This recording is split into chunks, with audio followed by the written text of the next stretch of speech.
أمي أو أمّا كما أريد أن أناديها، هي أجمل كلمة تغازل أفواه كل واحد فينا.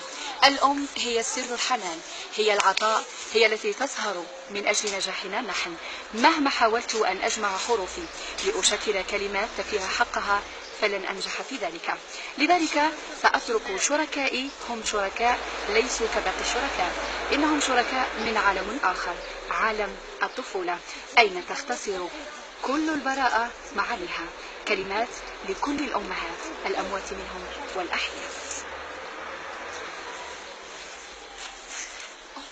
أمي ثم أمي ثم أمي، لا تغضب يا أبي، هو ليس قولي بل قول النبي صلى الله عليه وسلم.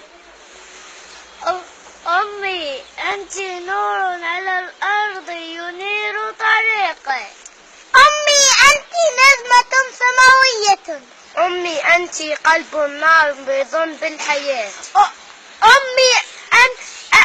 أمي جنتي تحت قدميك. أمي أنت بسمة حياتي. أمي أنت شريكتي في النجاح. أمي أنت شمعة حياتي. الأم مدرسة. أمي أنت زهرة ربيعية. أمي أنت تختصرين معنى حياتي. أمي إذا جفت كل المنابع نبع عنك لا يجف. لحد آخر يوم في عمري، حب من أول حياته همي،